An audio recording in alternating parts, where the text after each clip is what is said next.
નમસ્કાર મિત્રો, હું ગોપાલ ઇટાલિયા. દોસ્તો, આજે 6 ઓગસ્ટ 2025 ગઈકાલે હું ગુજરાતની વિધાનસભામાં જઈને માનનીય મુખ્યમંત્રીશ્રીને રૂબરૂ મળ્યો હતો. મારે આજે અત્યંત દુઃખ સાથે આપ સૌને એક વાત જણાવી છે. આપણને પીડા થાય, આઘાત લાગે, એમ થાય કે શું માણસમાં સમજણ નહીં હોય કે સમજવા માંગતા નહીં હોય. ગઈકાલે હું માનનીય મુખ્યમંત્રીશ્રીને મળ્યો. મેં અલગ અલગ 5 વિષય ઉપર જે અત્યંત ગંભીર, અત્યંત મહત્વના, જનતાના સામાન્ય જીવનને લાગુ પડે એવા 5 વિષય ઉપર માનનીય મુખ્યમંત્રી સાહેબશ્રીને મેં રજૂઆત કરી. તેમાં એક રજૂઆત એવી છે કે ગુજરાતની અંદર હાલમાં ખેડૂતો માટે કોઈ પણ પ્રકારની પાક વીમા યોજના અમલમાં નથી. સ્વર્ગસ્થ મુખ્યમંત્રી માનનીય વિજયભાઈ રૂપાણી સાહેબ જ્યારે મુખ્યમંત્રી હતા ત્યારે એમણે મુખ્યમંત્રી કિસાન સહાય યોજના નામની એક યોજના બનાવી હતી. આ યોજનામાં એમણે એવું જાહેર કર્યું હતું કે અતિવૃષ્ટિ, અનાવૃષ્ટિ અને કમોસમી વરસાદ એટલે કે માવઠું, ખૂબ વરસાદ પડી જાય તો પણ ખેડૂતને પાક નુકસાનનું વળતર આપવું, બિલકુલ વરસાદ ન પડે, દુષ્કાળ થાય તો પણ ખેડૂતને નુકસાનીનું વળતર આપવું, માવઠું થાય તો પણ ખેડૂતને નુકસાનીનું વળતર આપવું. આવી એક યોજના વિજયભાઈ રૂપાણી સાહેબે બનાવી હતી, પરંતુ યોજના બની, એનો અમલ આજ દિવસ સુધી થયો નથી.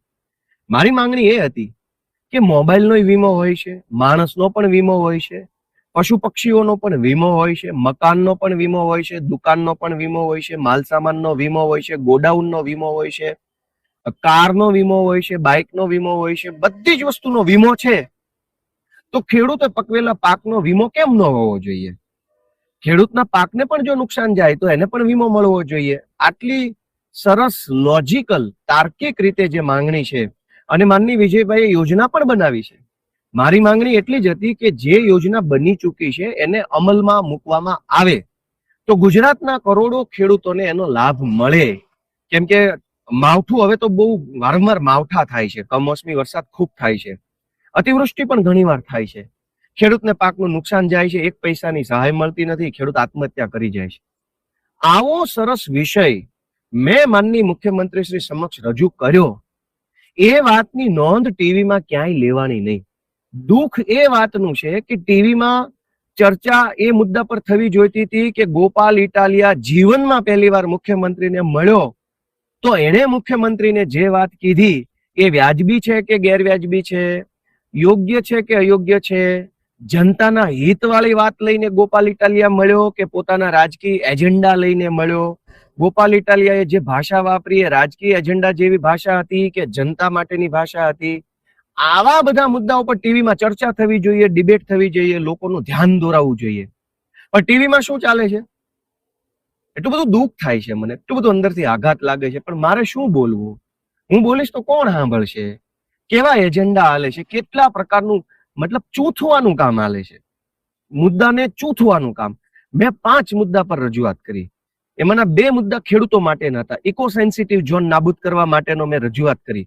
આસામની સરકારે આજથી માત્ર 2.5 મહિના પહેલા ઇકો ઝોન નાબૂદ કરવાનું જાહેરનામું બહાર પાડી દીધું. મેં જાહેરનામાનો નંબર, જાહેરનામાની તારીખ, તમામ વસ્તુ મુખ્યમંત્રીશ્રીને આપી અને કીધું કે જો આસામની સરકાર 2.5 મહિના પહેલા ઇકો ઝોન નાબૂદ કરી શકે તો આપણા ગુજરાતના ખેડૂતો તો 1.5 વર્ષથી ઇકો ઝોનની વિરુદ્ધ લડાઈ લડી રહ્યા છે. તો ટીવીમાં એ મુદ્દો આવવો જોઈતો હતો કે ગોપાલ ઇટાલિયા મુખ્યમંત્રીને મળ્યો તો મળીને જે બોલ્યો, જે કીધું, જે મુદ્દા લઈ ગયા એ જનતાના મુદ્દા હતા કે ખાલી રાજકીય રીતે એકાબીજા ઉપર કીચડ ઉછાળવાનું કામ કર્યું?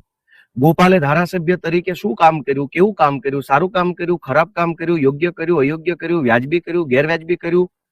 ગોપાલે જે મુદ્દા કાયદા પ્રમાણે ઉઠાવ્યા એ કાયદા પ્રમાણે સાચા છે કે કાયદા પ્રમાણે ખોટા છે? એ બધી વસ્તુ ઉપર જો ટીવીમાં વિશ્લેષણ થાય તો હજારો લોકોને સાચી વાત જાણવા મળે. પણ મારું દુઃખ એ વાતનું છે કે ટીવીની અંદર એકદમ મતલબ ચૂથવાની વાતો હાલે છે, કેવા કેવા વિષયો, કેવી કેવી વાતો હાલે, જેનો ગુજરાતની આમ જનતાને કોઈ ફાયદો નથી. હું કાલે મુખ્યમંત્રીશ્રીને મળવા ગયો, મારા જીવનની પહેલી મુલાકાત હતી. પહેલી વાર મેં મુખ્યમંત્રીની ચેમ્બર જોઈ. મુખ્યમંત્રીની ચેમ્બરની બહાર મંત્રીઓ ઉભા હતા, અનેક ધારાસભ્યો ઉભા હતા, પૂર્વ ધારાસભ્યો ઉભા હતા, ગુજરાતના નામચીન લોકો જેને તમે જિંદગીમાં નજીકથી ના જોયા એવા લોકો ત્યાં ઉભા હતા. ઓછામાં ઓછા હું તમને એવું કહી શકું, અતિશયોક્તિ ન લાગે તો 100 જેટલા માણસો, ગુજરાતના ટોપ નામચીન માણસો છે, ત્યાં ઉભા હતા. અને લાઈન જેવું કોઈ લાઈનમાં નતું ઉભું, કેમ કે એટલા બધા જાજા માણસો હતા કે એ સારું, પણ બધા પોતપોતાની રીતે જેને જ્યાં જગ્યા મળે ત્યાં ઉભા હતા. કાલે મને ભાજપના અનેક ધારાસભ્યો મળ્યા, પૂર્વ મંત્રી મળ્યા, ચાલુ મંત્રી મળ્યા, ગુજરાતના પ્રતિષ્ઠિત આગેવાનો મળ્યા, વેપારીઓ મળ્યા, 100 વખત છાપામાં આવી ગયા હોય એવા સામાજિક ને રાજકીય અગ્રણીઓ, વેપારી અગ્રણીઓ મળ્યા, બધા જ મળ્યા છે. કેમ કે બધા જ મુખ્યમંત્રીની ચેમ્બરની બહાર ઉભા હતા, તો હું ઉભો હતો. કોંગ્રેસના નેતાઓ મળ્યા, ભાજપના નેતાઓ મળ્યા, ધંધાવાળા મળ્યા, વેપારવાળા મળ્યા, કલાકારો મળ્યા, જથ્થાબંધ માણસો કાલે ત્યાં ઉભા હતા. કેમ કે મુખ્યમંત્રીની ચેમ્બર છે, એની બહાર બધા જ ઉભા હોય, બધા જ વાતો. અને મને, હું ત્યાં જાઉં અને કોઈ મને કંઈક બે શબ્દો રામ રામ કરે, શુભેચ્છા આપે, કોંગ્રેચ્યુલેશન્સ કરે, કોઈ મને કંઈક પૂછે કેવું લાગે છે, શું છે, તો શું એની યાર વાત નહીં કરું? ગોપાલ ઇટાલિયા જિંદગીમાં પહેલી વાર મુખ્યમંત્રીને મળ્યા પછી એને પહેલી વખત શું કામ કર્યું? પોતાનો રાજકીય એજન્ડા લઈને ગયા, બીજેપીનું ખરાબ ચિતરવા માટેની માનસિકતા લઈને હું વિધાનસભામાં ગયો, અથવા હું બહુ મહાન ક્રાંતિકારી છું મારી છબી ચમકાવવા માટે ગયો, કે ખરેખર હું જનતાના જીવનને લાગુ પડતી હોય એવી કોઈ વ્યાજબી વાત લઈને ગયો? એનું કોઈ વિશ્લેષણ જ ટીવીમાં નથી. કે ગોપાલ ઇટાલિયા છબી ચમકાવવાની વાત લઈને ગયો, ભાજપનું ખરાબ દેખાય એવા એજન્ડા લઈને ગયો, મુખ્યમંત્રીને ખરાબ ચિતરી શકાય એવું કઈ લઈને ગયો, કે ખરેખર આમ જનતાને લાગુ પડતી હોય એવી વ્યાજબી વાત લઈને ગયો? એ બાબત ઉપર ટીવીમાં કોઈ ચર્ચા જ નથી. મારે નામ નથી લેવા કે ત્યાં કોણ કોણ મને મળ્યા, મને કેટલાય લોકોએ હાથ મિલાવ્યો, અભિનંદન આપ્યા, નમસ્તે કર્યું, મારી યારે ફોટા પડાવ્યા, કદાવર માણસો હતા. મેં કીધું ચાલુ મંત્રી ત્યાં ઉભા હતા, એટલા ડિસ્ટન્સ ઉપર, 1 ફૂટના ડિસ્ટન્સ ઉપર ચાલુ મંત્રી ઉભા હતા. આ બાજુ પૂર્વ મંત્રી 2-3 ઉભા હતા, આ બાજુ 2-4 ધારાસભ્યો અહીંયા ઉભા હતા, કોંગ્રેસના ધારાસભ્યો આ બાજુ ઉભા હતા, હું ઉભો હતો, અનેક એવા માણસો હતા, વેપારીઓ, બધા મોટા મોટા નામચીન વેપારીઓ. હું અત્યારે નામ બોલું તો ગુજરાત આખું એમ કે હા નામ સાંભળેલો માણસનું. પણ ચર્ચા ટીવી પર શેની થવી જોઈએ? કે કોણ કોને મળ્યું, કોણ કોને ફોટો પાડ્યો? એ તો મુખ્યમંત્રીનું કાર્યાલય છે, ત્યાં તો આખી ગુજરાતના માણસો આવતા હોય, બધા એકાબીજાને મળે તો સ્વાભાવિક છે. એટલે મને એટલું બધું દુઃખ લાગ્યું, એટલો બધો આઘાત લાગ્યો કે આ ગુજરાતની કેવી અધોગતિ હશે. આપણું દુર્ભાગ્ય તો જુઓ, જે મુદ્દાની ચર્ચા થવી જોઈએ એ મુદ્દો ટીવીમાં નથી. એટલો બધો આઘાતજનક બાબત છે. ભગવાન આપણને બધાને થોડીક શક્તિ આપે, જાણવાની, સમજવાની, જોવાની. હું કાલે પહેલી વખત ગયો, મેં ટાઉન પ્લાનિંગ નો મુદ્દો ઉઠાવ્યો કે ટાઉન પ્લાનિંગ ની અંદર ભયંકર ભ્રષ્ટાચાર હાલે છે, અને ભ્રષ્ટાચાર છે એ આમ જનતાને નડે છે. 40% જમીન કપાત કરવાની, ડેવલપમેન્ટ ચાર્જ લેવાનો, યુઝર ચાર્જ લેવાનો, બીજી જગ્યાએ પ્લોટ ફાળવી દેવાનો, પ્લોટનું વેલિડેશન સર્ટિફિકેટ લેવાનું, આ બધી જ વસ્તુ ખોટી છે. કાયદામાં ક્યાંય નથી લખ્યું. મેં મુખ્યમંત્રીશ્રીને સ્પષ્ટ વિનમ્રતાથી કીધું કે સાહેબ, કાયદાની આખી ચોપડીમાં ક્યાંય એક શબ્દ નથી કે 40% જમીન કાપી નાખો, સેલેબલ પ્લોટ મૂકી દો, એવું કાયદાની આખી ચોપડીમાં ક્યાંય નથી લખ્યું. આ અધિકારીઓ છે એ વર્ષોથી કાપે છે. રજૂઆત કરીએ તો એમ કે છે કે આ તો 30 વર્ષથી આમ જ ચાલે છે. ભાઈ 30 નહીં 300 વર્ષથી ચાલતું હશે, પણ કાયદાની ચોપડીમાં લખ્યું હોય તો ભલે હાલતું, નથી લખ્યું તો હવે બંધ કરી દો. આટલો મોટો મુદ્દો હું લઈને ગયો, કેમ કે ગુજરાતના તમામ મોટા શહેરોમાં જે પાણી ભરાઈ જાય છે ચોમાસામાં, એની પાછળનું મુખ્ય કારણ ટીપી એક્ટ નો અમલ નથી થતો. એટલે ટીપી નો અમલ થાય તો પાણી ન ભરાય. ગુજરાતના તમામ શહેરોમાં ગટરો ઉભરાઈ જાય છે, એનો પાછળનું કારણ ટીપી એક્ટ નો અમલ નથી થતો એ છે. ગુજરાતના તમામ મોટા શહેરોની અંદર ટ્રાફિક જામ અને પાર્કિંગના ઇસ્યુ છે, એનો કારણ ટીપી એક્ટ. ગુજરાતના લગભગ મોટા શહેરોની અંદર પૂરતા પ્રેશરથી પાણી નથી આવતું, એનું કારણ ટીપી એક્ટ છે. ગુજરાતના તમામ મોટા શહેરોની અંદર મકાનો મોંઘા મળે છે, નાના નાના મકાનો છે, બાકસની સાઈઝના, માચીસની સાઈઝના મકાનો મળે છે, 1 BHK, 1.5 BHK, 2 BHK, છતાં એટલા મોંઘા મોંઘા મકાન છે. એની પાછળનું કારણ ટીપી એક્ટ છે. મેં ઇકોઝોન બાબતે ખેડૂતોને પાક વીમો જ નથી મળતો. ગુજરાતના તમામ રાજ્યોમાં પાક વીમો મળે છે, ગુજરાતમાં જ નથી મળતો. સોરી, ભારત દેશના તમામ રાજ્યોમાં પાક વીમો મળે છે, ગુજરાતમાં જ નથી. તો કેટલું દુર્ભાગ્ય કહેવાય કે એક બકરીનો વીમો હોય છે, એક ભેંસનો વીમો હોય છે, પણ ખેડૂતના 10 વીઘાના ખેતરમાં ઉભી રહેલી મગફળીનો કોઈ વીમો જ નથી. તો મેં સેન્સિટિવ, ગંભીર, અત્યંત મહત્વના મુદ્દા માનનીય મુખ્યમંત્રી શ્રી સમક્ષ રાખ્યા, ધારાસભ્યની હેસિયતથી મુદ્દા રાખ્યા. તો ધારાસભ્ય તરીકે મેં કેવું કામ કર્યું, મારી વાણી વર્તન કેવા હતા, મારી વિનમ્રતા હતી કે નહોતી, મારા મુદ્દા કેવા હતા, મારો એજન્ડા કેવો હતો, એ બાબતની ચર્ચા ટીવી પર થવી જોઈએ. પછી મારા મુદ્દા છે એ કેવા છે એ બાબતની ચર્ચા ટીવી પર થવી જોઈએ. એના બદલે ટીવીમાં શું આવે છે? એટલું બધું દુઃખ લાગે છે દોસ્તો. એટલું બધું રાજકારણ અમે કરીએ છીએ અને કરવાના છીએ. ભવિષ્યમાં રાજકારણનો વિષય હશે ત્યાં રાજકારણ કરશું, ટીકા ટિપ્પણી કરશું, મેણા ટોણા જે કાંઈ આવશે કરતા રહીશું. કેમ કે એ પાર્ટ ઓફ બિઝનેસ છે. રાજનીતિમાં છીએ તો જાણતા કે અજાણતા, મનથી કે કમને કાંઈક તો બોલવું પડતું હોય છે. કાંઈક બોલીએ તો કાંઈક થાય. પણ જ્યારે હું મુખ્યમંત્રીને એક ધારાસભ્ય તરીકે મળું છું, એ ઘટનાને બતાવવાના બદલે મુખ્યમંત્રી કાર્યાલયની બહાર કોણ મળ્યું, શું વાત કરી, એ ક્યાં ચર્ચાનો વિષય છે? મુખ્યમંત્રી કાર્યાલયની બહાર હાઈ પ્રોફાઇલ માણસો હંમેશા રહેવાના, ટોળા મોઢે રહેવાના, વર્ષોથી રહે છે. સીએમના ચેમ્બરની વેઇટિંગ રૂમમાં હાઈ પ્રોફાઇલ માણસો જ બેઠા હોય છે. એ ચર્ચાનો વિષય નથી. ચર્ચાનો વિષય એ છે કે ધારાસભ્ય મુખ્યમંત્રીને મળ્યા તો ચર્ચા શું કરી, એ ચર્ચા સાચી છે ખોટી છે એમ. અથવા જે ભાઈના વિશે વાત છે એ આવ્યા હતા ત્યાં મુખ્યમંત્રીને મળવા, એમણે શું રજૂઆત કરી, શું ચર્ચા કરી, કેમ કોઈ પૂછતું નથી? ગુજરાતની જનતા જાગે કે ગુજરાતની જનતાને ગળે ટૂંપો દઈ દેવામાં માત્ર ભાજપ જવાબદાર નથી, આ એજન્ડા વાળા જવાબદાર છે. જે રોજ જાગીને તમને એજન્ડા બતાવે છે, સાચી વાત કોઈ બતાવવા તૈયાર નથી, સાચો મુદ્દો બતાવવા તૈયાર નથી.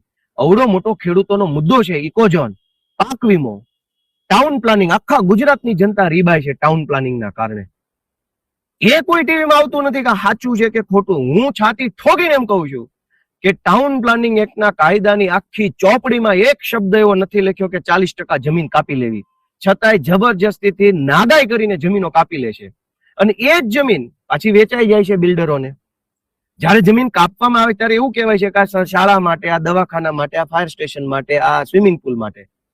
કોઈ શાળા, ફાયર સ્ટેશન, દવાખાનું બનતું નથી. એ જ જગ્યા બિલ્ડરોને વેચાઈ જાય છે.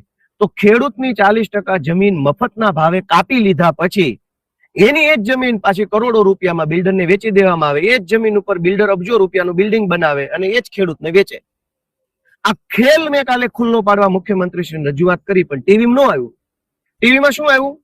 મુખ્યમંત્રીના કાર્યાલયની બહાર કોણ કોને રામ રામ કરે છે. દોસ્તો, કઈ હદનો એજન્ડા ગુજરાતમાં હાલે છે, કલ્પના તો કરો. પાપ માત્ર ભાજપનું નથી, એજન્ડાની અંદર સામેલ રહેલા દરેક માણસનું પાપ છે. 40% જમીન ખેડૂતની મફતના ભાવે પચાવી પાડવાની. એ જમીન ઉપર ધારો કે ઈડબ્લ્યુએસ આવાસ યોજનાના આવાસ બને તો આવાસ બનાવવાનું ફંડ પ્રધાનમંત્રી આવાસ યોજનામાંથી આવે છે. તમે જોજો, કરોડો રૂમ કૌભાંડું કહું. મુખ્યમંત્રીશ્રીને રજૂઆત કરી કે ખેડૂતની 40% જમીન કાપી, એ જમીન ઉપર એક પ્લોટ અનામત મૂક્યો. એમાં એવી અનામત આપવામાં આવી કે ઈડબ્લ્યુએસ આવાસ માટે અનામત પ્લોટ. તો જમીન મફત થઈ ગઈ કોર્પોરેશન પાસે. પ્રધાનમંત્રી આવાસ યોજનામાંથી ફંડ આવ્યું, એનાથી બાંધકામ થયું ફ્લેટ્સનું. 15 માળના ફ્લેટ બનાવ્યા પ્રધાનમંત્રી આવાસ યોજનામાંથી. જમીન આવી ગઈ ખેડૂતની મફત. હવે ઈડબ્લ્યુએસ આવાસ જો ગરીબોને આપવામાં આવે તો 10-10 લાખ રૂપિયા શેના લેવામાં આવે છે? જમીન મફત છે, બાંધકામ કેન્દ્ર સરકારનું છે, તો ગરીબ પાસેથી પૈસા લેવામાં શું કામ આવે છે? પૈસા ક્યાં જાય છે? આ બધા વિષય ઉપર કોઈ ચર્ચા ટીવીમાં કરવાના બદલે જે પ્રકારની ચર્ચા ટીવીમાં થાય છે, એટલું બધું દુઃખ લાગે છે, એટલો બધો આઘાત લાગે છે કે સાચું કોણ બતાવશે, સાચી વાત કોણ કરશે? અને સાચી વાત નહીં કરો તો ગુજરાતની જનતાનું શું થશે? મેં ગઈકાલે કોઈ રાજકીય એજન્ડા ઉપર વાત નથી કરી, કોઈ પાર્ટીનું નામ નથી બોલ્યો, કોઈના વિશે હું ખરાબ નથી બોલ્યો. મેં સરકારની કાલે ટીકા નથી કરી, મુખ્યમંત્રી વિશે ખરાબ નથી બોલ્યો. કશું જ ખરાબ બોલ્યા વગર, કશું જ રાજકીય સ્ટેટમેન્ટ આપ્યા વગર, માત્ર અને માત્ર જનતાના મુદ્દામાં હું શું બોલ્યો, એ મુદ્દામાં મારું લોજિક શું છે, કાયદા શું છે, આટલી વાત મેં કરી.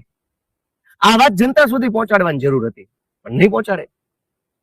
દોસ્તો, તમે જાગો. હું તો હાથ જોડું છું તમને. ધારાસભ્ય તો હું 2 વર્ષ પૂરતો છું. આવતીકાલે રામ જાણે હું શું હશ શું નહીં. પણ દોસ્તો, સત્ય જે છે ને, એ સત્ય ક્યારેય ઢંકાવવું ન જોઈએ. સત્ય ઊભું ન રહેવું જોઈએ. સત્યની ઉપર જૂઠનો પડદો ન પડી જવો જોઈએ. એની જવાબદારી આપણા બધાની છે. મેં ગઈકાલે 5 મુદ્દા પર સત્ય ગુજરાતની જનતા સમક્ષ મૂકવાની કોશિશ કરી, જેમાં એક હતો ઇકોઝોન, બીજો હતો પાક વીમાની યોજના જે ગુજરાતમાં નથી લાગુ કરવામાં આવે, ત્રીજો હતો ટાઉન પ્લાનિંગ એક્ટ કે જેનું ગુજરાત આખામાં ખોટું અમલીકરણ કરવામાં આવે છે, એના કારણે શહેરોની અંદર સમસ્યા વધે છે. ચોથો મુદ્દો મારો હતો પવન ચક્કી અને સોલાર ઉપર પ્રોપર્ટી ટેક્સ લેવો જોઈએ, કેમ કે એ પણ એક પ્રકારની પ્રોપર્ટી છે. અને 5મો મુદ્દો મારો હતો કે માલધારી સમાજને વાડા ફાળવવામાં આવે જેથી કરીને પશુપાલન સારી રીતે કરે. આટલા ગંભીર, આટલા મહત્વના, આટલા જરૂરી, આટલા લોજિકલ, આટલા કાયદાકીય મુદ્દાની ક્યાંય ચર્ચા જ નથી. ચર્ચા એટલી બધી ખરાબ ચર્ચા છે. જે મુદ્દા જનતાને લેવા દેવા નથી એની શું કામ ચર્ચા કરવાની?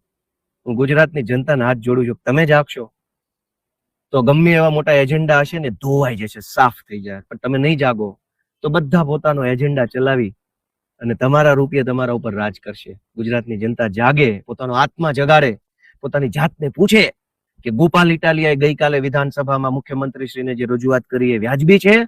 તમારો આત્મા એમ કે નહીં, ગોપાલે કાલે રાઈટ વાત કરી, ગોપાલે કાલે કોઈ રાજકીય વાત નથી કરી, ગોપાલે કાલે કોઈ ખોટો એજન્ડા નથી કર્યો, ગોપાલે ગુજરાતની જનતાના તમામ સમાજ માટે વાત કરી છે. તમારો આત્મા એમ કે ગોપાલ ઇટાલિયાએ કાલે સાચું કામ કર્યું છે, તો આ વિડીયો હજારો લોકો સુધી પહોંચાડો ને એજન્ડા કરનારાને ખુલ્લા પાડો.